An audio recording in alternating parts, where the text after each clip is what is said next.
Selamat pagi anak-anak hebat SMA Dijena Denpasar. Kembali bersama Ibu Carla. Topik kita pada pagi hari ini adalah termokimia.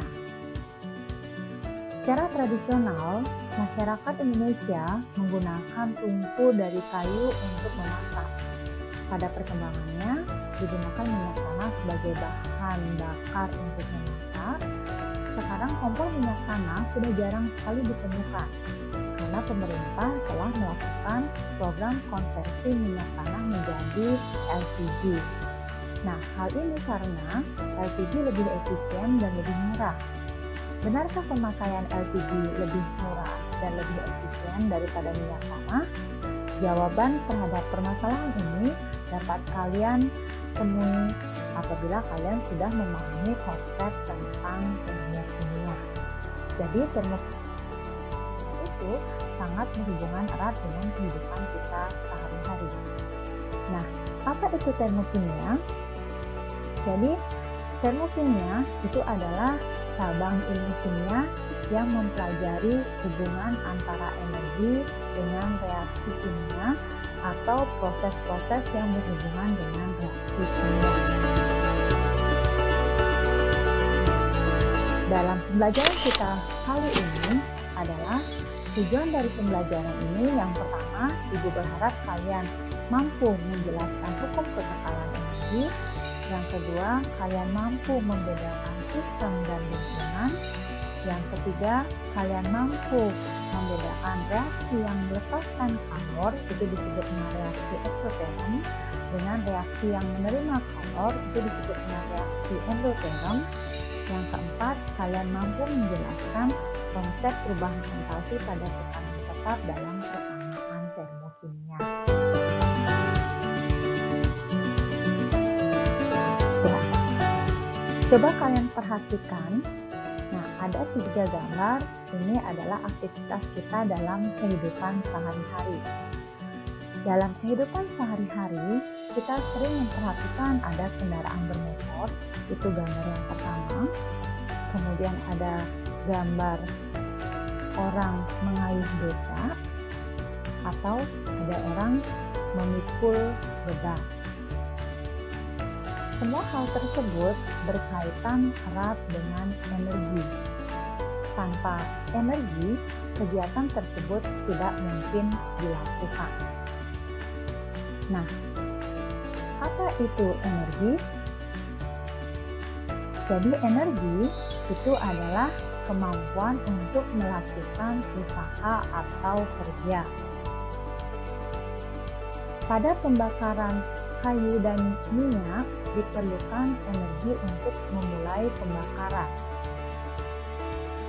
dan dihasilkan energi yang lebih besar seperti yang tampak pada gambar. Energi panas yang digunakan untuk memanaskan air sehingga ada uap yang dihasilkan. Dalam hal ini, energi berubah dari bentuk yang satu ke bentuk yang lain. Jadi energi tidak dapat diciptakan dan dimusnahkan, tetapi dapat berubah dari bentuk yang satu ke bentuk yang lain. Inilah disebut dengan hukum kekekalan energi.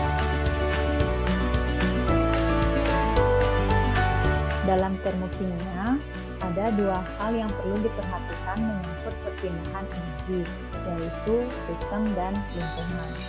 Nah, coba kita perhatikan. Di dalam gelas kimia, jika sepotong pita magnesium kita masukkan ke dalam larutan asam klorida, maka pita magnesium akan segera larut atau bereaksi dengan HCl, kemudian disertai dengan pelepasan kalor yang menyebabkan gelas kimia beserta isinya terasa panas. Campuran pita magnesium dan larutan HCl ini kita sebut dengan sistem. Sedangkan gelas kimia serta udara di sekitarnya kita sebut dengan lingkungan. Nah, sistem itu merupakan segala sesuatu yang menjadi pusat perhatian dalam mempelajari perubahan energi. Sedangkan lingkungan merupakan segala sesuatu di luar sistem yang membatasi sistem dan dapat mempengaruhi. interaksi sistem. Interaksi antara sistem dan lingkungan dapat dibedakan menjadi 3. Yang pertama ada sistem terbuka, sistem tertutup, dan sistem terisolasi. Sistem terbuka yaitu suatu sistem yang memungkinkan terjadinya perpindahan kalor dan materi dari lingkungan ke sistem atau dari sistem ke lingkungan. Contohnya, kita misalnya mereaksikan logam magnesium dengan HCl encer di dalam tabung reaksi terbuka. Gas hidrogen yang dihasilkan akan keluar dari sistem ke lingkungan, dan kalor yang dihasilkan pada reaksi tersebut juga bisa merambat keluar dari sistem ke lingkungan. Jadi sistem terbuka itu adalah suatu sistem yang memungkinkan terjadinya perpindahan kalor dan materi antara sistem dan lingkungan. Sistem tertutup itu adalah suatu sistem yang memungkinkan terjadinya perpindahan kalor antara sistem dan lingkungan, tetapi tidak dapat terjadinya pertukaran materi. Contohnya, misalnya jika kita mereaksikan logam magnesium dengan HCl encer dalam tabung reaksi yang tersumbat dengan rapat. Nah, gas hidrogen hasil reaksi akan tetap berada di dalam sistem atau tidak mampu dia keluar dari sistem karena di sini tabung reaksinya itu disumbat dan tertutup. Akan tetapi, perambatan kalor meninggalkan sistem atau keluar dari sistem bisa melalui dinding sambung reaksi. Apabila terpapar sinar matahari, kalor juga mampu masuk dari lingkungan ke dalam sistem. Itu adalah jenis reaksi dalam sistem tertutup. Nah, kemudian sistem terisolasi, suatu sistem yang tidak memungkinkan terjadinya perpindahan kalor dan materi dari sistem dan lingkungan. Ini dia. Jadi kalau kita mereaksikan logam magnesium dan larutan asam klorida encer di dalam suatu sistem terisolasi, maka gas hidrogen hasil reaksi akan tetap berada di dalam sistem. Kalor hasil reaksi akan tetap berada di dalam sistem. Nah, itu adalah jenis sistem terisolasi.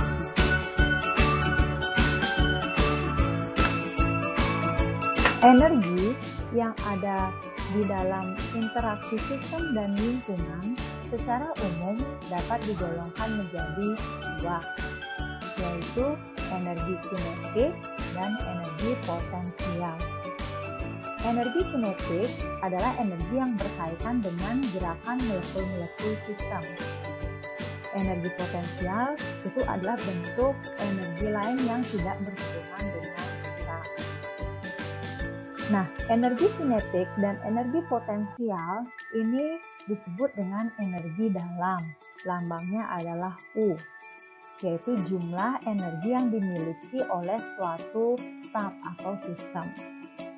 Nah, perubahan energi dalam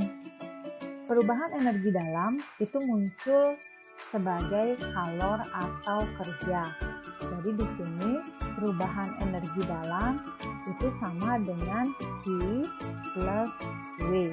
Jadi delta U itu sama dengan kalor ditambah dengan kerja. Jumlah energi dalam suatu zat itu tidak mampu diukur, tetapi perubahan energi dalam yang dapat diukur ini dikenal dengan hukum termodinamika yang pertama, yaitu delta U sama dengan ET dikurangi dengan ES. Jadi energi pada produk dikurangi dengan energi pada reaktan.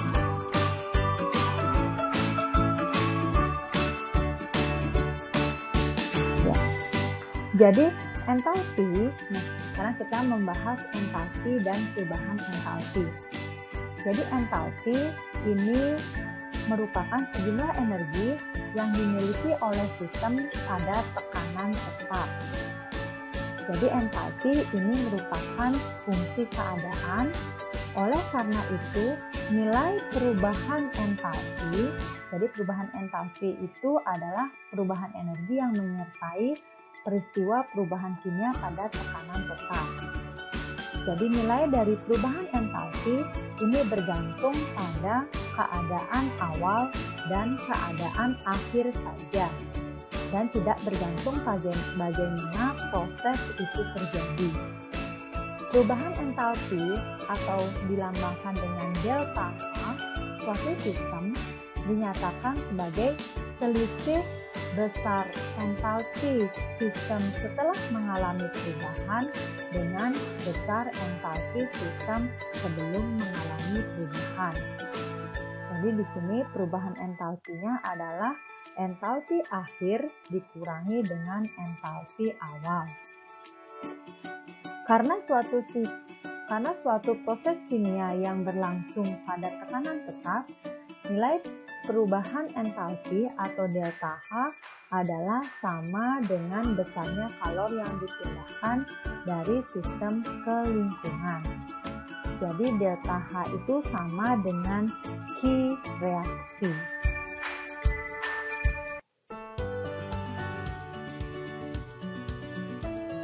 Nah, kalau Ibu ilustrasikan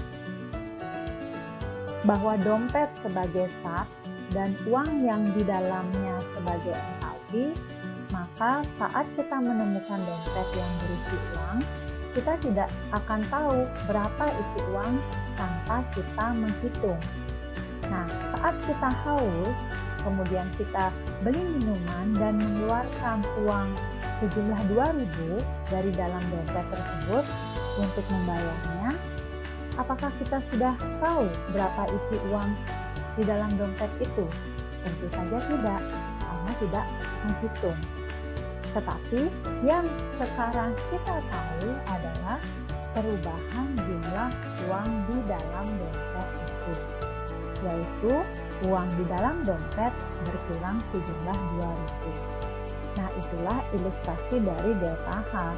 Jadi H itu dia tidak mampu diukur, tetapi dia perubahannya yang mampu untuk diukur. Jadi di sini adalah uang di dalam dompet itu berkurang sejumlah 2.000. Jadi ada perubahan uang dari dalam dompet itu. Sistem sebagai pusat perhatian kita dalam interaksi dengan lingkungan dapat mengalami reaksi yang bisa kehilangan energi atau sebaliknya, yaitu energi sistem bisa bertambah. Kedua reaksi tersebut dapat berupa reaksi eksoterm dan endoterm. Nah, dapat kita lihat yang pertama yaitu reaksi eksoterm. Nah, di sini kita perhatikan bahwa ada larutan di dalam labu Erlenmeyer, kemudian ada panas yang dilepaskan. Jadi reaksi eksoterm ini adalah reaksi yang melepaskan panas dari sistem ke lingkungan. Contohnya adalah reaksi pembakaran metanol. Kemudian ada reaksi yang memerlukan panas, ini disebut dengan reaksi endoterm. Nah, kita lihat larutan di dalam labu Erlenmeyer, kemudian ada panas yang diserap oleh sistem. Jadi aliran panasnya adalah dari lingkungan ke sistem. Contohnya adalah proses fotosintesis larutan urea di dalam air. Itu adalah contoh dari reaksi endoterm. Ya, jadi reaksi eksoterm itu adalah terjadi perpindahan kalor dari sistem ke lingkungan. Nah, karena kalor berpindah dari sistem ke lingkungan, maka entalpi dari sistem akan berkurang, sehingga entalpi produk lebih kecil daripada entalpi reaksi. Di dalam bagan kita bisa tulis Karena entalpi produknya lebih kecil, maka diletakkan di bawah. Entalpi reaktannya lebih besar, ini diletakkan di atas. Jadi delta H itu rumusnya kan H produk dikurangi dengan H reaktan, sehingga delta H-nya menjadi lebih kecil daripada 0 atau negatif. Itu adalah reaksi eksoteron. Pada reaksi endoteren, terjadi perpindahan kalor dari lingkungan ke sistem. Karena aliran kalornya berpindah dari lingkungan ke sistem, dari sistem yang menerima kalor, maka entalpi sistem bertambah. Jadi entalpi produk lebih besar dibandingkan dengan entalpi reaksi atau reaktan. Jadi dalam bagan kita tempatkan produk di atas, kemudian reaktan di bawah. Jadi delta H itu rumusnya adalah H produk dikurangi dengan H reaktan, sehingga delta H-nya bernilai lebih besar daripada 0 atau positif. Jadi di sini sekali lagi ditekankan untuk reaksi eksoteron itu delta H-nya bernilai negatif, reaksi eksoteron delta H bernilai positif. Nah, ini adalah satu contoh soal. Ketika asam klorida direaksikan dengan natrium hidroksida, maka akan terjadi kenaikan temperatur. Apakah reaksi tersebut reaksi eksoteron atau endoteren? Nah, di sini bisa kita jelaskan bahwa asam klorida direaksikan dengan natrium hidroksida itu adalah sistem. Kemudian, dari sistem yang bereaksi tersebut ada kenaikan kalor. Jadi, kalor tersebut berpindah dari sistem ke lingkungan. Sehingga jenis reaksinya adalah reaksi eksoteron. Karena reaksi tersebut dia melepaskan kalor, sehingga lingkungannya dia menjadi panas atau terjadi kenaikan temperatur di lingkungan. Jadi delta H-nya bernilai negatif seperti itu. Ya, kita lanjutkan ke persamaan termokimia. Persamaan termokimia ini adalah persamaan kimia setara dengan perubahan entalpinya yang menggambarkan suatu reaksi kimia.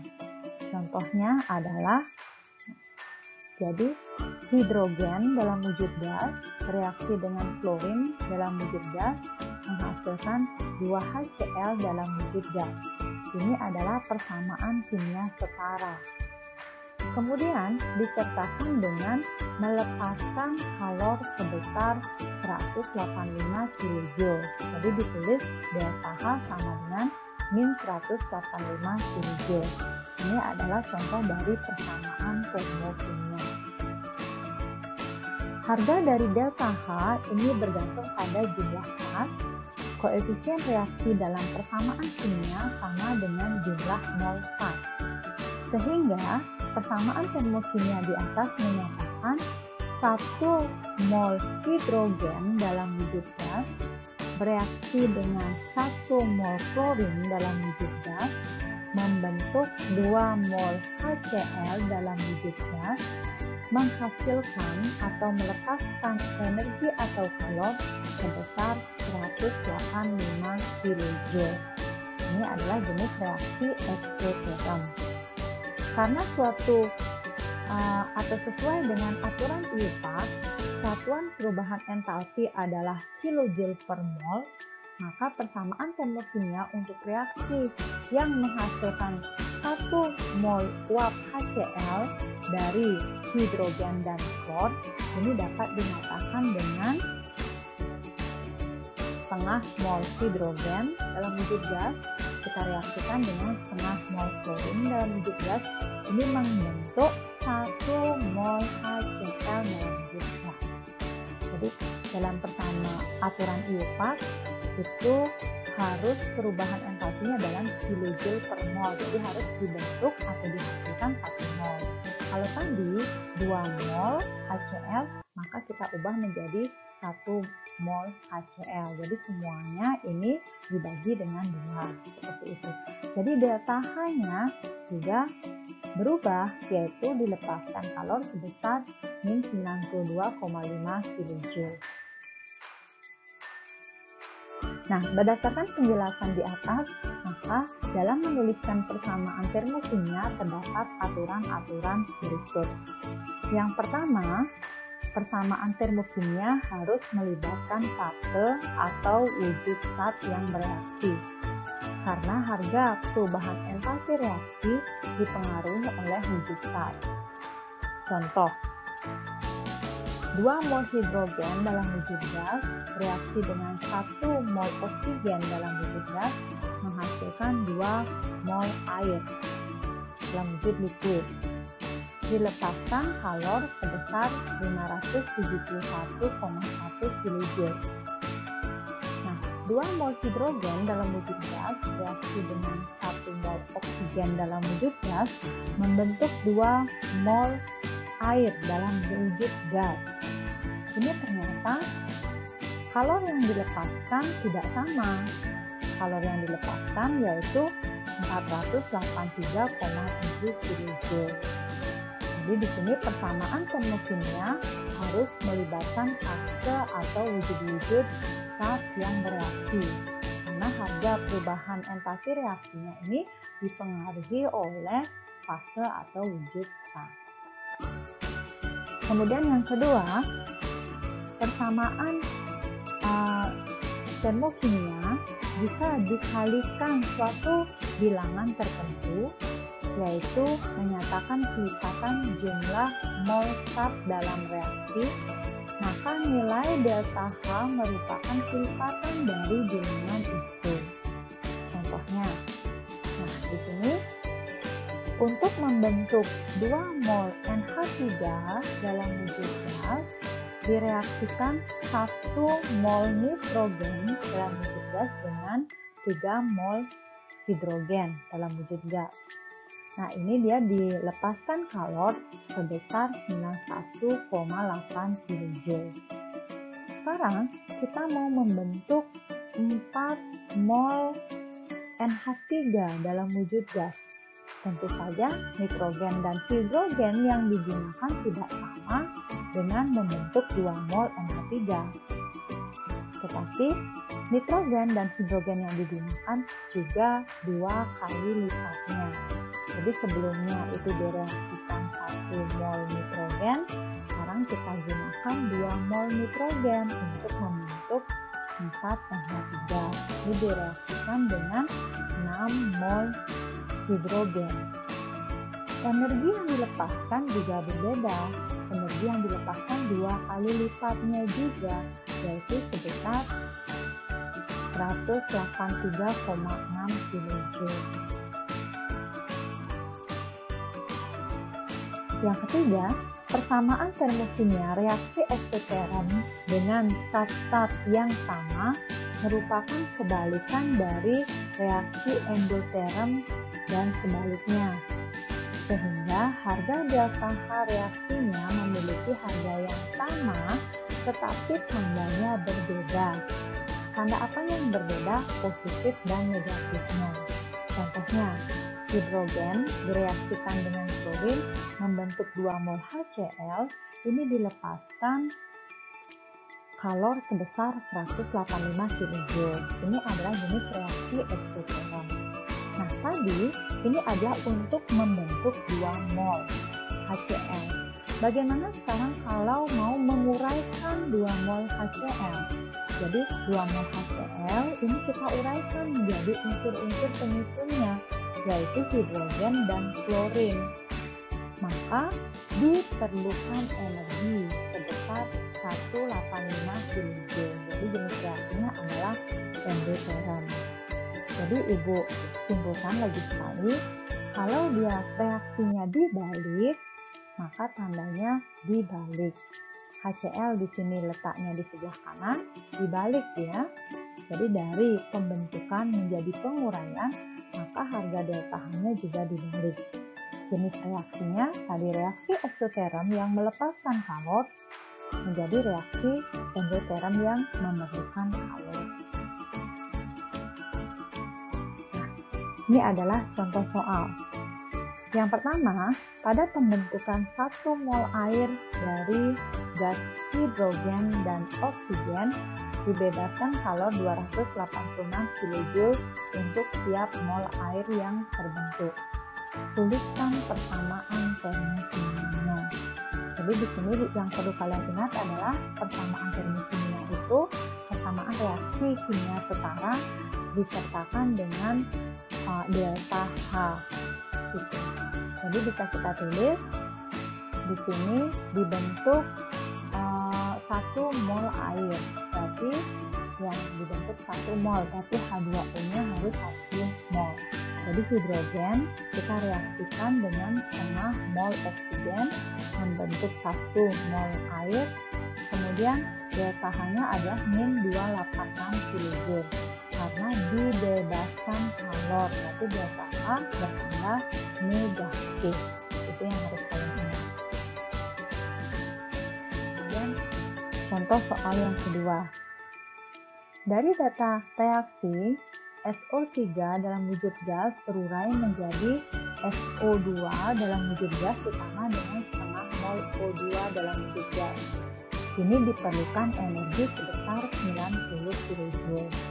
Tentukanlah harga delta H untuk reaksi penguraian 2 mol SO3 dalam wujud gas menjadi 2 SO2 ditambah dengan 1 mol O2. Berapakah nilai delta H-nya? Kemudian pertanyaan yang kedua, SO2 bereaksi dengan setengah O2 membentuk SO3, berapakah harga delta H-nya? Jadi di sini, kita lihat pada persamaan yang pertama ini adalah reaksinya dikalikan 2. Karena reaksinya dikalikan 2, maka harga delta H juga harus kali 2. Jadi tadi delta H-nya adalah plus 90 kJ, di sini delta H-nya adalah plus 180 kJ. Kemudian yang kedua, reaksinya dibalik. Jadi karena reaksinya dibalik, delta H-nya juga dibalik. Kalau tadi dia plus 90, kalau sekarang menjadi min 90 kJ. Kalau tadi dia untuk menguraikan diperlukan kalori sebesar 90 kJ, kalau di sini untuk membentuk SO3 maka dilepaskan kalori sebesar 90 kJ. Seperti itu.